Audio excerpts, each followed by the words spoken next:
اعوذ باللہ من الشیطان الرجیم بسم اللہ الرحمن الرحیم۔ ناظرین محترم السلام علیکم ورحمۃ اللہ وبرکاتہ۔ میں ہوں آپ کا میزبان محمد رئیس احمد۔ پروگرام پیغام قرآن کے ساتھ ہم آپ کی خدمت میں حاضر ہیں۔ قرآن کریم کی تلاوت، ترجمہ اور تفسیر پر مشتمل یہ پروگرام جو کہ آپ کی خدمت میں پیش کیا جاتا ہے، الحمدللہ آج تلک الرسل تیسرے پارے کا آغاز ہو رہا ہے، اور انشاءاللہ سورہ بقرہ کی آیت 253 تا 273 کی تلاوت، ترجمہ اور تفسیر پیش کی جائے گی۔ تلاوت کے لیے ملک کے ممتاز و معروف قاری جناب قاری نعمان نعیمی صاحب ہمارے ساتھ تشریف فرما ہیں۔ السلام علیکم ورحمۃ اللہ وبرکاتہ۔ وعلیکم السلام ورحمۃ اللہ وبرکاتہ۔ اور ان آیات بینات کی تفسیر کے لیے موجود ہیں ممتاز و معروف عالم دین علامہ محمد شہزاد مجددی صاحب۔ السلام علیکم ورحمۃ اللہ وبرکاتہ۔ وعلیکم السلام ورحمۃ اللہ وبرکاتہ۔ ماشاءاللہ ناظرین، تلاوت قرآن کریم، ترجمہ اور تفسیر پر مشتمل یہ مبارک سفر جاری و ساری ہے، اور آئیے تلاوت کلام الرحمن سے آغاز کرتے ہیں۔ ہمارے درمیان موجود ہیں ملک کے ممتاز و معروف قاری جناب قاری نعمان نعیمی۔ اعوذ باللہ من الشیطان الرجیم، بسم اللہ الرحمن الرحیم۔ تلک الرسل فضلنا بعضهم على بعض منهم من كلم الله ورفع بعضهم درجات وآتينا عيسى ابن مريم البينات وأيدناه بروح القدس ولو شاء الله ما اقتتل الذين من بعدهم من بعد ما جاءتهم البينات ولكن اختلفوا فمنهم من آمن ومنهم من كفر ولو شاء الله ما اقتتلوا ولكن الله يفعل ما يريد۔ میں اللہ کی پناہ میں آتا ہوں شیطان مردود سے۔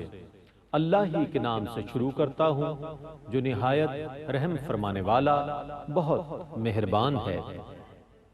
ان سب رسولوں میں سے ہم نے بعض کو بعض پر فضیلت دی ہے، ان میں سے بعض سے اللہ نے کلام فرمایا اور بعض کو بے شمار درجوں کی بلندی عطا فرمائی، اور ہم نے عیسیٰ ابن مریم کو واضح نشانیاں دیں، اور ہم نے روح القدس جبرائیل سے اس کی مدد فرمائی، اور اگر اللہ چاہتا تو ان کے بعد والے واضح نشانیاں آنے کے بعد آپس میں قتال نہ کرتے، لیکن انہوں نے اختلاف کیا، سو ان میں سے کوئی ایمان لے آیا اور کسی نے کفر کیا، اور اگر اللہ چاہتا تو وہ آپس میں قتال نہ کرتے، لیکن اللہ وہی کرتا ہے جس کا وہ ارادہ فرماتا ہے۔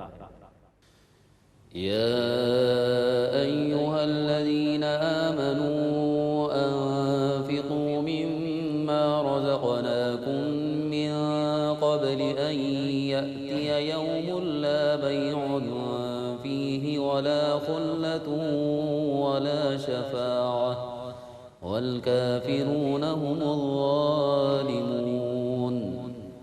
اے ایمان والو، ان چیزوں میں سے خرچ کرو جو ہم نے تم کو عطا کی ہیں، اس سے پہلے کہ وہ دن آ جائے جس میں نہ خرید و فروخت ہوگی، نہ کافروں کی کسی سے دوستی ہوگی، اور نہ کفار کے لیے شفاعت ہوگی، اور کفار ہی ظالم ہیں۔ اللہ لا الہ الا هو الحی القیوم لا تأخذه سنة ولا نوم له ما في السماوات وما في الأرض من ذا الذي يشفع عنده إلا بإذنه يعلم ما بين أيديهم وما خلفهم ولا يحيطون بشيء من علمه بما شاء وسع كرسيه السماوات والأرض ولا يؤوده حفظهما وهو العلي العظيم۔ اللہ اس کے سوا کوئی عبادت کا مستحق نہیں، وہ زندہ جاوید ہے اور دوسروں کو قائم کرنے والا ہے۔ اس کو اونگ آتی ہے اور نہ نیند۔ جو کچھ آسمانوں میں ہے اور جو کچھ زمینوں میں ہے سب اسی کی ملکیت ہے۔ کون ہے جو اس کی اجازت کے بغیر اس کی بارگاہ میں شفاعت کرے؟ وہ جانتا ہے جو ان لوگوں کے سامنے ہے اور جو ان کے پیچھے ہے، اور اس کے علم سے وہ لوگ کسی چیز کو حاصل نہیں کر سکتے مگر جتنا وہ چاہے۔ اس کی کرسی حکومت آسمانوں اور زمینوں کو محیط ہے، اور ان کی حفاظت اس کو تھکاتی نہیں ہے، اور وہی بہت بلند بڑی عظمت والا ہے۔ لا إكراه في الدين قد تبين الرشد من الغي فمن يكفر بالطاغوت ويؤمن بالله فقد استمسك بالعروة الوثقى لا انفصام لها والله سميع عليم۔ دین میں جبر نہیں ہے، بے شک ہدایت گمراہی سے خوب واضح ہو چکی ہے۔ سو جو شخص طاغوت سے کفر کر کے اللہ پر ایمان لے آیا تو اس نے ایسا مضبوط دستہ پکڑ لیا جو کبھی ٹوٹنے والا نہیں ہے، اور اللہ خوب سننے والا بہت جاننے والا ہے۔ الله ولي الذين آمنوا يخرجهم من الظلمات إلى النور والذين كفروا أولياؤهم الطاغوت يخرجونهم من النور إلى الظلمات أولئك أصحاب النار هم فيها خالدون۔ اللہ ایمان والوں کا مددگار ہے، انہیں اندھیروں سے روشنی کی طرف نکالتا ہے، اور جن لوگوں نے کفر کیا ان کے دوست شیطان ہیں، وہ ان کو روشنی سے اندھیروں کی طرف نکالتے ہیں، وہ دوزخی لوگ ہیں، وہ اس میں ہمیشہ رہیں گے۔ ألم تر إلى الذي حاج إبراهيم في ربه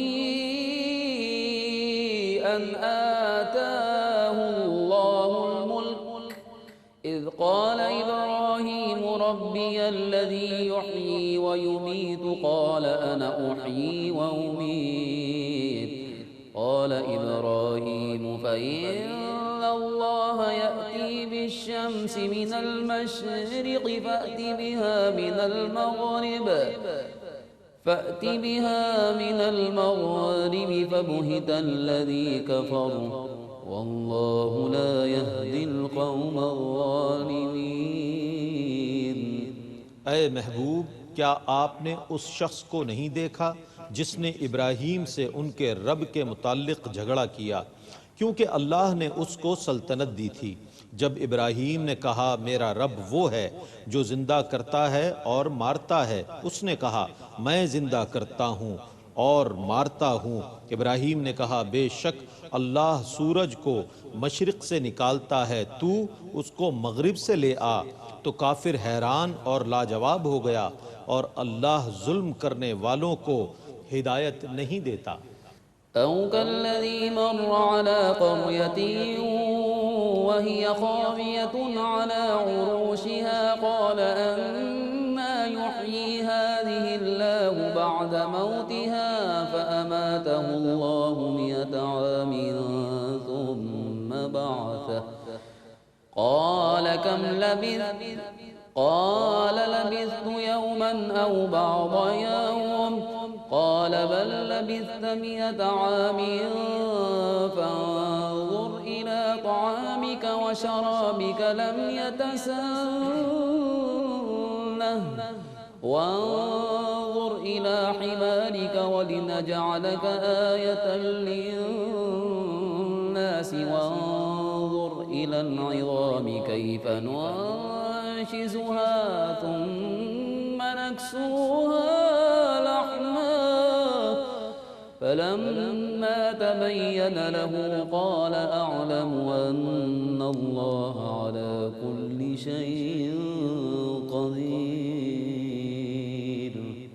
یا اس شخص کی طرح جو ایک بستی پر گزرا، دراں حال یہ کہ وہ بستی اپنی چھتوں پر گری ہوئی تھی. اس نے تعجب سے کہا اللہ اس بستی والوں کو مرنے کے بعد کیسے زندہ کرے گا؟ تو اللہ نے 100 برس تک اس پر موت طاری کر دی، پھر اس کو زندہ کر کے اٹھایا. فرمایا تم نے کتنی مدت قیام کیا؟ اس نے کہا تمام دن یا دن کا کچھ حصہ. اللہ نے فرمایا بلکہ تم 100 سال تک ٹھہرے رہے. پس تم اپنے کھانے اور پینے کی چیزوں کو دیکھو جو اب تک سڑی بدبودار نہیں، اور اپنے گدھے کو دیکھو، اور تاکہ ہم تمہیں اپنی قدرت کی نشانی بنائیں.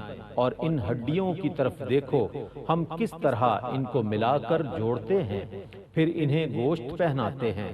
پھر جب ان پر موت کے بعد زندہ ہونا منکشف ہو گیا تو انہوں نے کہا میں یقین رکھتا ہوں کہ بے شک اللہ ہر چیز پر قادر ہے.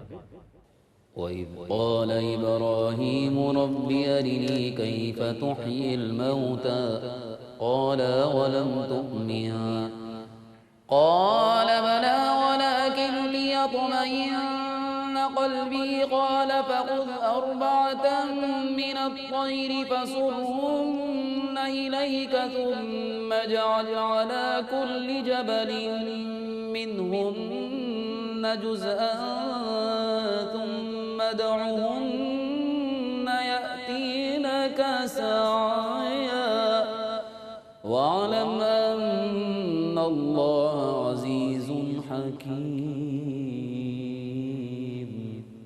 اور یاد کیجئے جب ابراہیم نے کہا اے میرے رب مجھے دکھا تو مردوں کو کس طرح زندہ کرے گا. اللہ نے فرمایا کیا آپ کو یقین نہیں؟ عرض کیا کیوں نہیں؟ مگر تاکہ میرا دل مطمئن ہو جائے.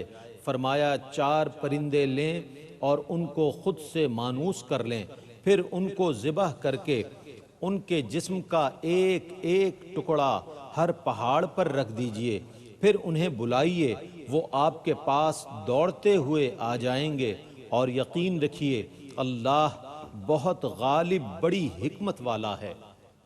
مثل الذين ينفقون أموالهم في سبيل الله كمثل حبة أنبتت 7 سنابل في كل سنبلة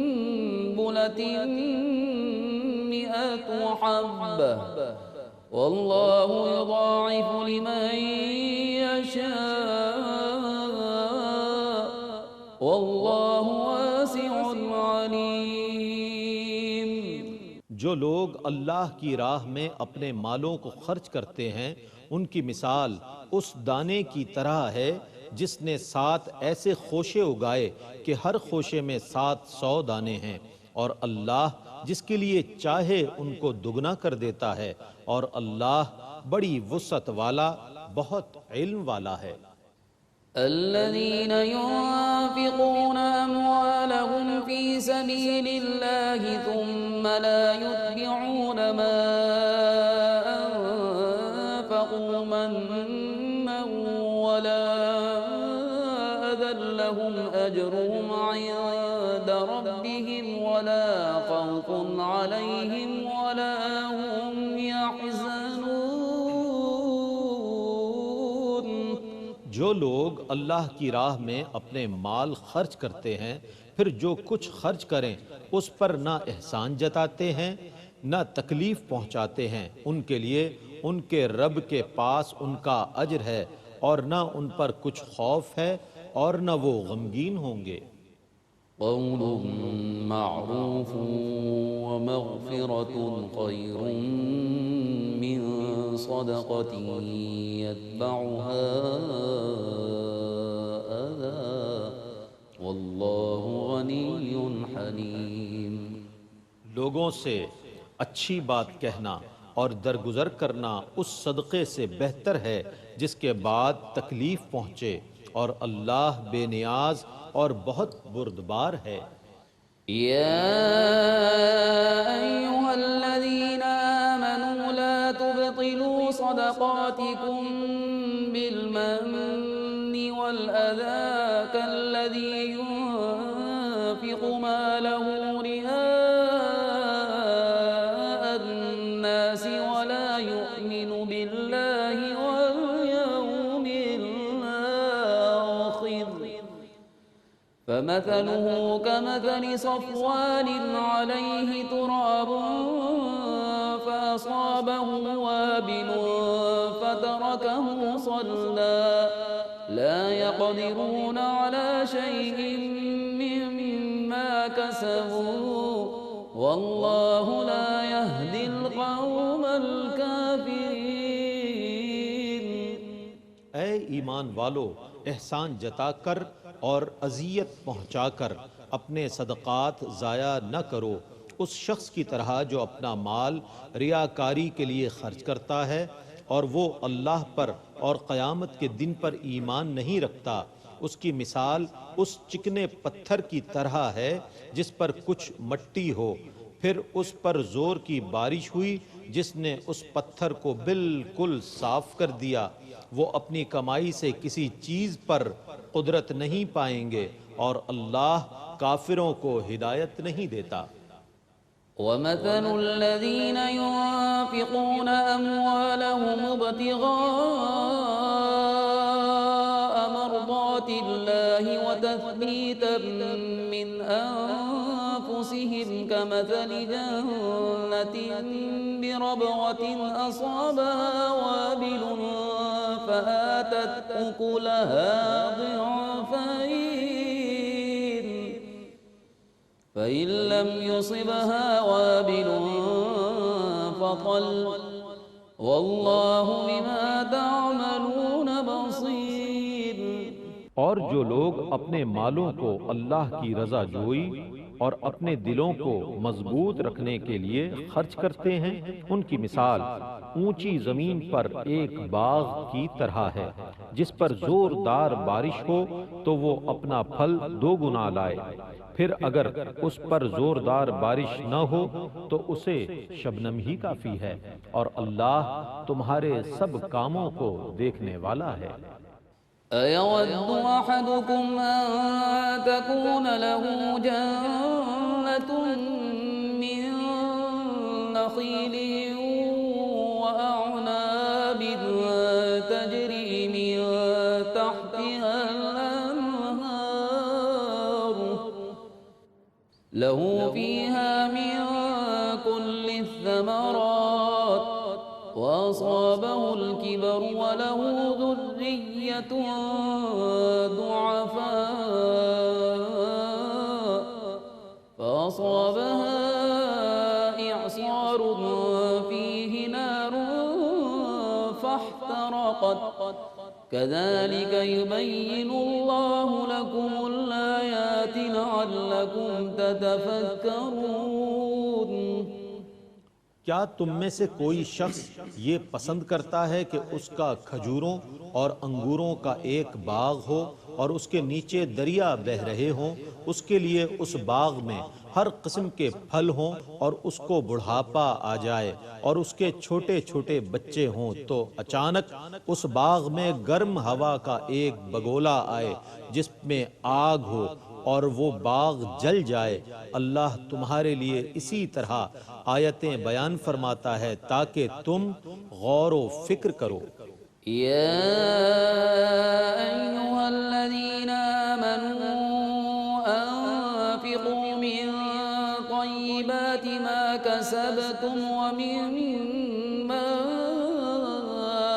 أخرجنا لكم من الأرض ولا تيمموا الخبيث منه تنفقون ولستم بآخذيه إلا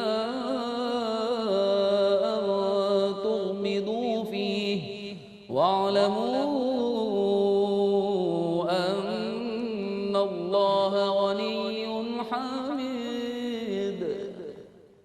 اے ایمان والو، اللہ کی راہ میں اپنی کمائی سے اچھی چیزوں کو خرچ کرو، اور ان چیزوں میں سے خرچ کرو جو ہم نے تمہارے لیے زمین سے پیدا کی ہیں، اور اللہ کی راہ میں ایسی ناکارہ اور ناقابل استعمال چیز دینے کا قصد نہ کرو جس کو تم خود بھی آنکھیں بند کیے بغیر لینے والے نہیں ہو، اور یقین رکھو کہ اللہ بہت بے نیاز، بہت تعریف کیا ہوا ہے۔ الشيطان يعدكم الفقر ويأمركم بالفحشاء والله يعدكم مغفرة منه وفضلا والله واسع عليم۔ شیطان تم کو تنگ دستی سے ڈراتا ہے اور تم کو بے حیائی کا حکم دیتا ہے، اور اللہ تم سے اپنی بخشش اور اپنے فضل کا وعدہ فرماتا ہے، اور اللہ بڑی وسعت والا، بہت جاننے والا ہے۔ يؤتي الحكمة من يشاء ومن يؤت الحكمة فقد أوتي خيرا كثيرا وما يذكر إلا أولو الألباب۔ وہ جسے چاہے حکمت عطا فرماتا ہے، اور جسے حکمت دی گئی تو بے شک اسے خیر کثیر دی گئی، اور صرف عقل والے ہی نصیحت قبول کرتے ہیں۔ وما أنفقتم من نفقة أو نذرتم من نذر فإن الله يعلمه وما للظالمين من أنصار۔ اور تم جو کچھ خرچ کرتے ہو اور تم جو بھی نظر مانتے ہو تو بے شک اللہ اس کو جانتا ہے، اور ظالموں کا کوئی مددگار نہیں ہے۔ إن تبدوا الصدقات فنعما هي وإن تخفوها وتؤتوها الفقراء فهو خير لكم ويكفر عنكم من سيئاتكم والله بما تعملون خبير۔ اگر تم اعلانیہ صدقات دو تو وہ کیا ہی خوب ہے، اور اگر تم ان کو مخفی رکھو اور فقراء کو دو تو وہ تمہارے لیے زیادہ بہتر ہے، اور یہ صدقہ کرنا تمہارے کچھ گناہوں کو مٹا دے گا، اور تمہارے سب کاموں سے اللہ خبر رکھنے والا ہے۔ ليس عليك هداهم ولكن الله يهدي من يشاء وما تنفقوا من خير فلأنفسكم وما تنفقون إلا ابتغاء وجه الله وما تنفقوا من خير إليكم وأنتم لا تظلمون۔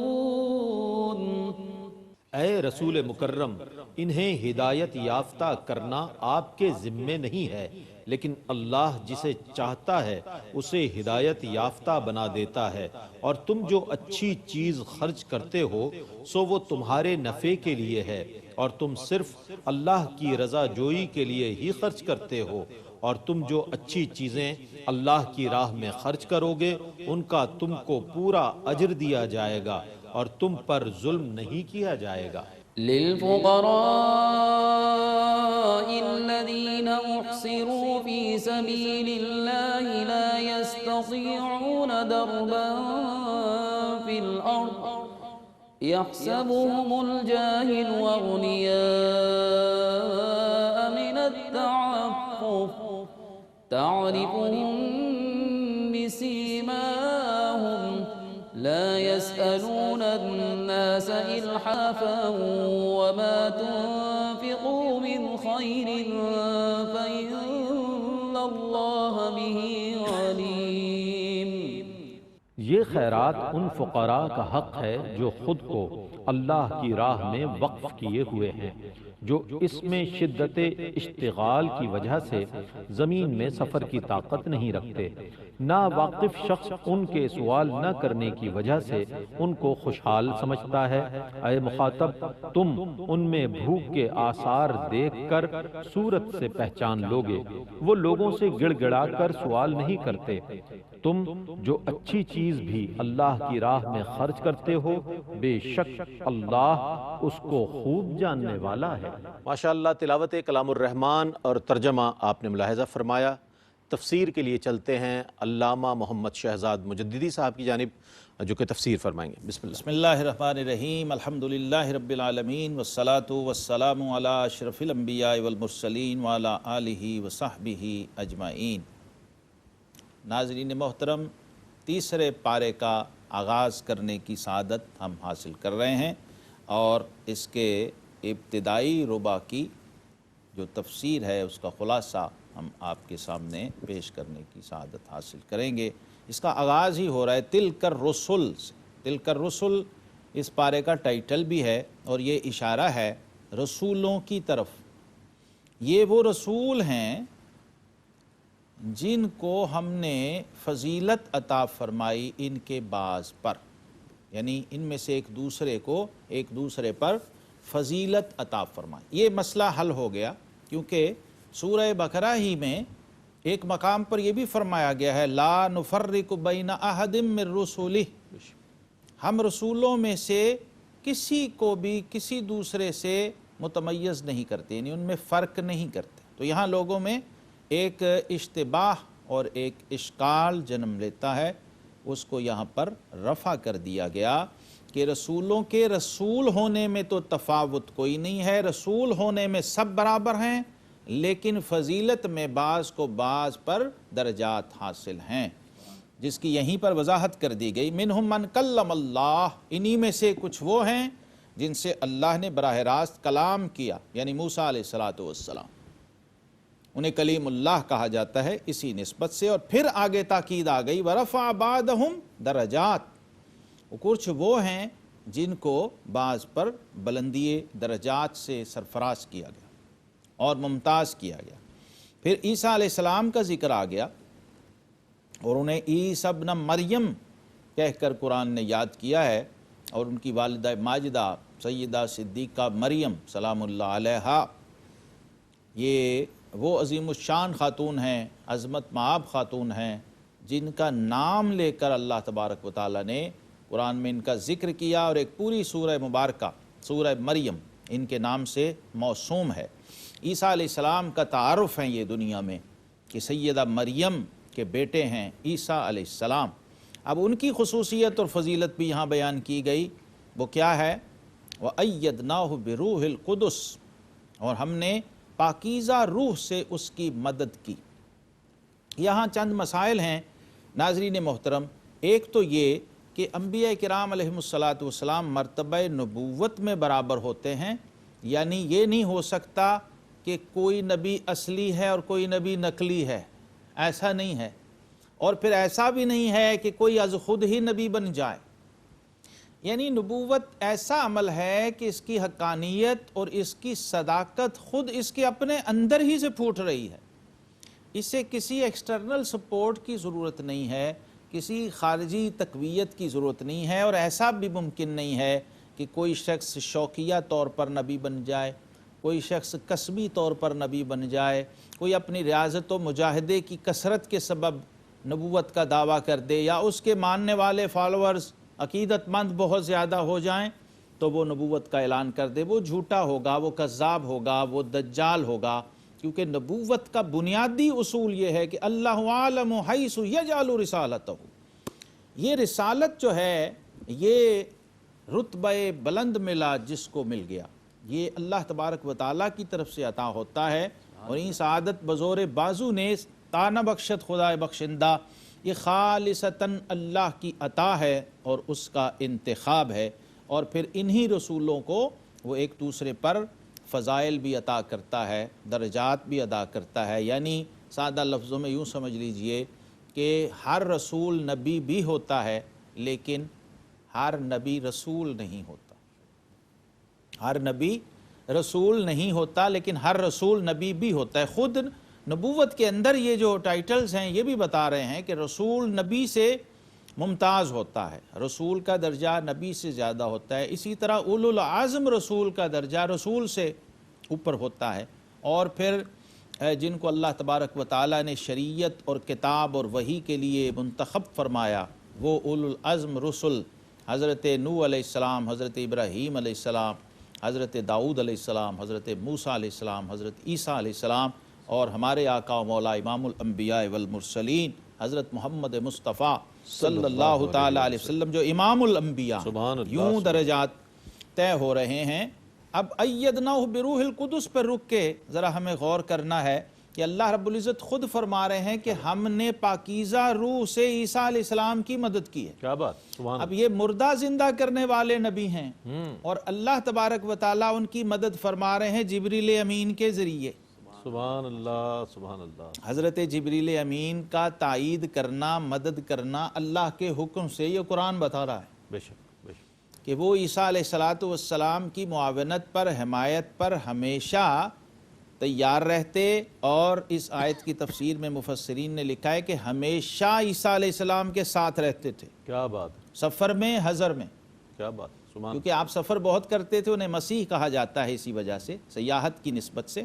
تو جناب جبریل ہمیشہ ساتھ رہتے اور ان کی امداد، معاونت اور مدد فرماتے تھے۔ اس سے قرآن سے ہمیں یہ بھی سمجھ آیا کہ اللہ کے حکم اور مدد سے اللہ کے علاوہ بھی اگر کوئی مدد پہنچ رہی ہے تو وہ حقیقت میں اللہ ہی کی طرف سے ہے۔ بے شک، اس کو ہم شرک سے تعبیر نہیں کر سکتے، اور اس کو ہم غیر اللہ کی مدد اور حمایت سے تعبیر نہیں کرتے۔ شرط کیا ہے کہ وہ بِإِذْنِ اللہ ہو اور بِأَمْرِ اللہ ہو۔ کیا بات، جب بِإِذْنِ اللہ بِأَمْرِ اللہ ہے تو اصل میں من اللہ ہے، من اللہ ہے، کیا اور بات، جب من دون اللہ آ جائے تو پھر بت ہیں، پھر غیر اللہ ہے، اور پھر باطل ہے، اور پھر ممنوع ہے، اور پھر شرک ہے۔ تو یہ فرق اگر سمجھ میں ہمیں آ جائے قرآن سے تعلق رکھنے والے لوگوں کو اور قرآن کے طالب علموں کو، تو بہت سارے مسائل حل ہو جاتے ہیں۔ پھر فرمایا اے ایمان والو، اللہ کی راہ میں ہمارے دیے میں سے خرچ کرو، مما رزقناکم، جو ہم نے ہی تمہیں دیا ہے۔ یہ بھی ذہن میں رکھیے، جو بھی اللہ کی راہ میں خرچ کر رہے وہ یہ نہ سمجھے کہ میں اپنے پاس سے کر رہا ہوں، وہ یہ ذہن میں رکھے کہ یہ میرے مالک و مولا کا دیا ہوا ہے، میں اس میں سے خرچ کر رہا ہوں۔ سبحان، تو کیفیت تبدیل ہو جاتی ہے۔ جگہ جگہ قرآن پاک میں اسی سیغے اور اسی نسبت سے رزق کا ذکر آیا، وَمِمَّا رَزَقْنَاهُمْ يُنْفِقُونَ کی بات ہوئی شروع میں، واو، اور یہاں کہا انفقوا مما رزقناکم من قبل ان یاتی یوم لا بیع فیہ ولا خلۃ ولا شفاع، اس سے پہلے کہ وہ دن آ جائے اللہ، کہ جب نہ کوئی خرید و فروخت ہو سکتی ہے، نہ کوئی ڈیل ہو سکتی ہے، نہ کوئی دوستی کام آ سکتی ہے، نہ کوئی سفارش کام آ سکتی ہے۔ یعنی اس میں اشارہ ہے ناظرین محترم، ہماری شریعت میں پسندیدہ ترین سخاوت وہ ہے جو صحت کی حالت میں ہو، خوشحالی میں ہو اور جیتے جی ہو۔ واہ واہ، جب آپ کے ہاتھ میں اختیار ہو دولت کو خرچ کرنے کا، اور اپنی خوشنودی سے آپ اللہ کی راہ میں صرف و خرچ کر رہے ہوں، تو وہ بہت ہی بہترین انفاق اور بہترین سخاوت ہے۔ اور اسی سورہ مبارکہ میں سید آیہ القرآن آیت الکرسی بھی موجود ہے، کیا بات ہے، سبحان اللہ، جو سبحان ماشاءاللہ اس امت کے بچے بچے کے سینے میں محفوظ ہے۔ آیت الکرسی کے بارے میں حضور صلی اللہ علیہ وسلم نے فرمایا سیدۃ آیہ القرآن، فرمایا یہ قرآن کی آیتوں کی سردار ہے۔ اللہ اکبر، سبحان اللہ، سبحان اللہ۔ سورہ بقرہ میں یہ آیت جو ساری آیتوں کی سردار ہے، جس کو ہم عرف عام میں آیت الکرسی کہتے ہیں، یہ بھی ہے جس کے بارے میں حضور صلی اللہ تعالیٰ علیہ وسلم نے ارشاد فرمایا کہ جو شخص نماز کے بعد آیت الکرسی کی تلاوت کرے گا، ہمیشہ اللہ تبارک و تعالیٰ اس پر جنت کو واجب فرما دیں گے۔ اللہ، سبحان اللہ، اور یہ اللہ کی توحید، اس کے اسماء اور اس کے صفات پر مبنی آیہ کریمہ ہے۔ اللہ تبارک و تعالیٰ نے اس میں اپنی صفات ذاتیہ کا ذکر فرمایا، حی اور قیوم، بے شک، اور پھر اس میں ایک اور چیز بہت بین السطور چھپی ہوئی ہے یہ جو صوفیہ کہتے ہیں اللہ اور ہو کا تصور، وہ یہاں دیکھیں کتنا چھلک کے سامنے آ رہا ہے. اللہ لا الہ الا ہو الحی القیوم لا تأخذہ سنۃ ولا نوم لہ ما فی السماوات وما فی الارض من ذا الذی یشفع عندہ. آپ دیکھیے بار بار تکرار آ رہی ہے. یعلم ما بین ایدیہم وما خلفہم ولا یحیطون بشیء من علمہ الا بما شاء وسع کرسیہ السماوات والارض ولا یؤودہ سبحان اللہ. حفظہما وہو العلی العظیم. کیا بات، تو سبحان بار اللہ. بار یہ جو ضمیر آ رہی ہے اللہ تبارک و تعالیٰ کی ذات پر دلالت کرتی ہے. ہو کی ضمیر اپنے ظاہری معنی میں بھی اور اپنے سری اور حقیقی معنی میں بھی. سبحان جو اللہ، چھپے ہوئے اسرار ہیں اس آیت کریمہ کے، جو حدیث میں ہمیں بتائے گئے کہ شیطان بھی اس آیت کریمہ کی عظمت کا معترف ہے. اللہ اکبر، اللہ اکبر. اللہ اور اکبر صحیح کبیرہ. بخاری میں اس نے خود سیدنا ابو ہریرہ رضی اللہ تعالیٰ نے جب اسے پکڑ لیا تھا مال غنیمت چوری کرتے ہوئے، تو اس نے کہا تھا کہ ابو ہریرہ میں آپ کو ایک ایسی چیز بتاتا ہوں کہ اگر آپ رات کو وہ پڑھ لیں تو ساری رات شیطان آپ کے قریب نہیں پھٹکے گا. تیسری رات جب آپ نے اس کو پکڑا تو طویل حدیث ہے، اس نے آیت الکرسی تجویز کی اور آپ نے خوش ہو کے اسے چھوڑ دیا کہ بہت قیمتی نسخہ بتایا ہے. اور صبح آقا کریم علیہ السلام کی بارگاہ میں جب حاضر ہوئے تو حضور صلی اللہ علیہ وسلم نے فرمایا ابو ہریرہ وہ جو رات کا چور آیا تھا تیرا وہ تھا تو جھوٹا، بات سچی کہہ گیا. اللہ یعنی تعلیم ہو گئی امت کو کہ رات کو سونے سے پہلے آیت الکرسی کی تلاوت کر لی جائے. اور ہمارے دین نے ایک اور اصول ہمیں بیان کیا ہے، لا اکراہ فی الدین. دین میں جبر نہیں ہے، دین میں زبردستی نہیں ہے. یعنی اسلام ایسی دعوت و تبلیغ کو پسند نہیں کرتا ہے جو کسی کو جبری طور پر دائرہ اسلام میں داخل کیا جا رہا ہو یا کسی کو مجبور کر کے اس پر مسلط کر کے. ایون کہ اگر اسلام فاتح کی حیثیت سے بھی کسی جگہ پر داخل ہوتا ہے تو وہاں پر بھی اسلام نے بائی فورس اپنے آپ کو نہیں منوایا، بلکہ اسلام نے اپنے اصل ایسنس کی وجہ سے اپنے آپ کو منوایا ہے اور لوگوں نے دل سے اس کو تسلیم کیا اور قبول کیا. یہ روح بھی ہمیں ہمارے دین نے سمجھائی ہے کہ جب آپ کو اختیار مل جائے، اقتدار مل جائے یا ایسے سورسز مل جائیں کہ آپ کے رشتہ دار غیر مسلم ہیں، جیسے صحابہ کرام کے ساتھ یہ تجربہ پیش آیا تھا، اسی لیے قرآن نے اس کو بیان کر دیا ہے.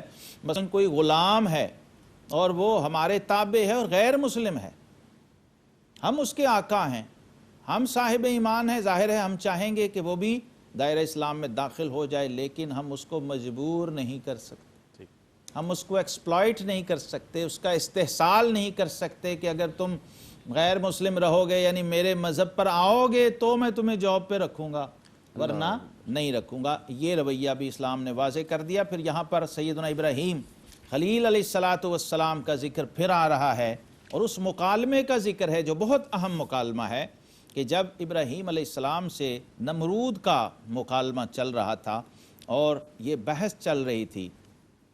جو نمرود تھا وہ یہ کہہ رہا تھا کہ میں خدا ہوں، میں رب ہوں. تو جناب خلیل ابراہیم علیہ السلام نے فرمایا کہ میرا رب وہ ہے کہ جو زندہ کرتا ہے اور مارتا ہے. تو اس نمرود نے کہا یہ تو میں بھی کر سکتا ہوں. تو اس نے ایک ایسا شخص جسے سزائے موت ہو چکی تھی اس کو آزاد کر دیا اور ایک بے گناہ کو پکڑ کے مار دیا اور کہا کہ اس پر تو میں بھی قادر ہوں. تو پھر جناب ابراہیم علیہ السلام نے اپنی شان عقیدہ توحید کے ساتھ اس کے سامنے وہ حجت رکھی کہ وہ لاجواب ہو گیا. فرمایا میرا رب تو سورج کو مشرق سے نکالتا ہے اور پھر اس کو مغرب کے اندر غروب کرتا ہے. اگر تیرے اندر طاقت ہے تو تو سورج کو مغرب سے نکال کے دکھا. سبحان اللہ. تو قرآن کہتا ہے فَبُهِتَ الَّذِي كَفَرَ، فرمایا جو کافر تھا مدہوش ہو گیا، مبہوت ہو گیا، اس کے ہوش اڑ گئے کہ وہ یہ کر نہیں سکتا تھا. اور پھر یہاں موت و حیات کا فلسفہ بھی اسی تیسرے پارے کے اس پہلے ربع کے اندر بیان ہوا ہے کہ ایک اللہ کے جلیل القدر نبی جناب عزیر علیہ السلام جا رہے ہیں. دیکھا ایک بستی ہے اور بالکل تباہ و برباد ہو چکی ہے، لوگ گرے ہوئے ہیں لاشوں کی شکل میں، تو آپ نے حیرت سے اس معاملے کو دیکھا کہ میرا رب کیسے ان تباہ شدہ لوگوں کو زندہ کرے گا اور پھر زندگی دے گا۔ تو رب کائنات نے اپنے انبیاء کو حقیقی مشاہدے کروائے تاکہ اطمینان کی وہ منزل انہیں نصیب ہو جائے کہ جب وہ کسی کو دعوت پیش کریں تو پھر دعوت سننے والا اس کو قبول کرنے میں پس و پیش کا مظاہرہ نہ کر سکے۔ تو خود اس تجربے سے گزارا۔ جناب عزیر علیہ السلام پر ایک وقتی موت طاری کی گئی جو تقریباً 100 سال کا عرصہ تھا، لیکن جب انہیں ہوش آیا اور جگایا گیا تو ان سے پوچھا گیا تو انہوں نے دیکھا کہ جو گدھا تھا اس کی ہڈیوں کا سرما بن چکا اور جو کھانا ہے وہ تر و تازہ پڑا ہے۔ اللہ تبارک و تعالیٰ نے فرمایا کہ ایسے ہی ہم قادر ہیں کہ ان مرے ہوئے لوگوں کو پھر زندہ کر سکیں۔ ایسے ہی جناب ابراہیم خلیل علیہ السلام ان کے لیے یہ کہا گیا تھا جب انہوں نے پوچھا کہ اللہ آپ مردوں کو کیسے زندہ کریں گے، تو فرمایا اولم تؤمن، اے خلیل کیا آپ ایمان نہیں رکھتے؟ فرمایا بلا ولکن لیطمئن قلبی، اے اللہ میں چاہتا ہوں کہ میرے دل کو اطمینان ہو جائے۔ چنانچہ آپ کو حکم ہوا کہ آپ 4 پرندے لیجئے اور ان کو اپنے ساتھ مانوس کر لیجئے، اور یہ ایک کوا، ایک کبوتر، ایک مرغ اور ایک اور پرندہ، 4 ملا کے جناب ابراہیم علیہ السلام نے ان کو سدھایا اور خوب مانوس کر لیا، اور پھر حکم ہوا اب انہیں ذبح کر دو، ذبح کر کے مختلف ٹیلوں پہ رکھ دو ان کے مکس گوشت کو، اور جناب خلیل کو فرمایا ابراہیم اب ذرا انہیں اسی طرح آواز دو جیسے ان کی زندگی میں آواز دیا کرتے تھے۔ سبحان اللہ سبحان اللہ۔ تو جناب خلیل نے جب پکارا ان کے نام لے لے کے جیسے لوگ پالتو پرندوں کو پکارتے ہیں، تو قرآن کہتا ہے ثم ادعوہن یأتینک سعیا، اے حبیب جب آپ خلیل انہیں پکاریں گے تو یہ بھاگے ہوئے دوڑے ہوئے آپ کے پاس آ جائیں گے۔ تو اللہ تبارک و تعالیٰ نے یہ مشاہدہ کروا دیا حضرت ابراہیم علیہ السلام کو کہ اللہ چاہے تو اس حال میں گئے ہوئے مردوں کو بھی دوبارہ اٹھا سکتا ہے اور انہیں نئی زندگی عطا کر سکتا ہے، کیونکہ واللہ علی کل شیء قدیر، اللہ رب العالمین کی قدرت میں یہ شامل ہے کہ وہ زندگی دیتا بھی ہے اور موت بھی دیتا ہے، بلکہ زندگی اور موت دونوں کا خالق بھی ہمارا پروردگار عالمین ہے۔ آخر دعوانا ان الحمدللہ رب العالمین۔ سبحان اللہ سبحان اللہ، جزاک اللہ۔ ناظرین گرامی، قرآن کریم کی تلاوت، ترجمہ اور تفسیر پیش کی گئی۔ تلک الرسل سورہ بقرہ 253 آیت سے 273 آیت کی تلاوت اور ترجمہ اور تفسیر آپ نے ملاحظہ فرمائی۔ اللہ تعالیٰ سے دعا ہے کہ اللہ تعالیٰ قرآن کریم کی تلاوت اور ترجمہ اور تفسیر سننے اور بیان کرنے کی ہمیں اجر عظیم عطا فرمائے اور قرآن کریم کی تعلیمات کے مطابق اپنی زندگی گزارنے کی توفیق عطا فرمائے۔ اس کے ساتھ ہی اپنے میزبان محمد رئیس احمد کو اجازت دیجیے۔ اللہ حافظ۔